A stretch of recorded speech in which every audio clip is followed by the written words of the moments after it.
दोस्तों, मेरा नाम है कुमकुम बिनवाल। देश का शायद ही कोई राज्य होगा जहां कॉन्ट्रैक्ट में भर्तियां नहीं होती हैं। पहले जल्दबाजी में कम सैलरी में अलग अलग विभागों में सरकार कॉन्ट्रैक्ट में भर्तियां करती है, फिर सालों तक वो कर्मचारी उसी सैलरी पर काम करते रहते हैं, उनकी नौकरी भी पक्की नहीं होती है। ठेके पर सरकारी भर्तियों में बड़ा शोषण, इससे ज्यादा बुरा और कुछ नहीं हो सकता। हिंदी पट्टी के ऐसे कई राज्य हैं जहां ऐसे कर्मचारियों के आंदोलन की खबरें आती रहती हैं, खासकर चुनाव के वक्त। लेकिन इन सब के बीच एक राज्य के मुख्यमंत्री ने एक ऐसा फैसला लिया है जो तमाम राज्यों के मुख्यमंत्रियों के लिए एक मिसाल है। दोस्तों, ओडिशा के मुख्यमंत्री नवीन पटनायक ने दिवाली से पहले अपने राज्य के कॉन्ट्रैक्ट के कर्मचारियों को गिफ्ट देते हुए 57,000 कॉन्ट्रैक्ट पे काम करने वाले कर्मचारियों को परमानेंट करने का ऐलान कर दिया। और सुनिए, नवीन पटनायक ने ऐलान किया है कि ओडिशा में अब ठेके पे कोई भर्ती कभी नहीं होगी।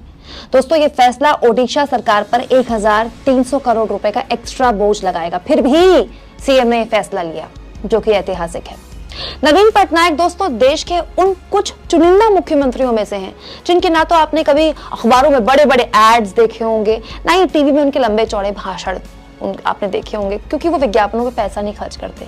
बिना किसी शोर शराबे के पिछले 22 सालों से नवीन बाबू ओडिशा को एक बीमार राज्य से देश के सबसे तेजी से आगे बढ़ने वाले राज्यों में से एक बना रहे हैं। जब भी कोई बेस्ट सीएम वाला डेटा निकल कर आता है, कोई भी एजेंसी ऐसा कोई रिसर्च करती है ना, नवीन पटनायक नंबर 2, नंबर 1 और नंबर 3 की लिस्ट में से एक होते हैं। दोस्तों, जब भी कोई नेता 22 सालों तक मुख्यमंत्री जैसे पद पर रहता है ना, तो उसमें घमंड आ जाता है, अहंकार आ जाता है, वो जनता से दूर हो जाता है। ये होता है, हर किसी के साथ होता है। लेकिन नवीन पटनायक ने ऐसे किसी अवगुण को खुद को छूने भी नहीं दिया।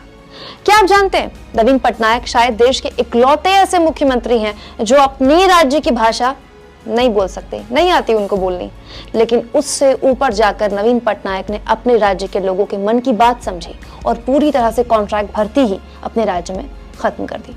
दोस्तों, ज्यादा पुरानी बात नहीं है जब प्रधानमंत्री नरेंद्र मोदी ओडिशा गए और नवीन पटनायक सरकार से बात की और कहा कि एक चक्रवाती तूफान आने वाला था ओडिशा, उसको लेकर बातचीत हुई पीएम मोदी और सीएम नवीन पटनायक की। और पीएम मोदी ने कहा कि केंद्र सरकार आपको 500 करोड़ रुपए की मदद देती है। पीएम ने ऐलान किया और अगर आपको जरूरत होगी तो हम आपको और मदद देंगे। जानते हैं जवाब में सीएम नवीन पटनायक ने क्या कहा पीएम मोदी को? नवीन पटनायक ने प्रधानमंत्री का धन्यवाद किया और कहा कि ओडिशा को आर्थिक सहायता की जरूरत नहीं है, होगी तो मांग लेंगे। दोस्तों, अपने राज्य में कॉन्ट्रैक्ट पर काम करने वाले कर्मचारियों को जितना पैसा खर्च करके नवीन पटनायक ने नियमित किया है ना, उतना तो हिंदी पट्टी वाले राज्यों की सरकारें अपने प्रचार में चैनलों और अखबारों में बांट देती है। इन सब के आगे नवीन पटनायक एक मिसाल है, जिन्होंने बस अपने फैसलों की बूते 22 साल तक सीएम रहने के बावजूद अपनी लोकप्रियता बनाए रखी। पॉलिटिक्स हो तो ऐसे ही।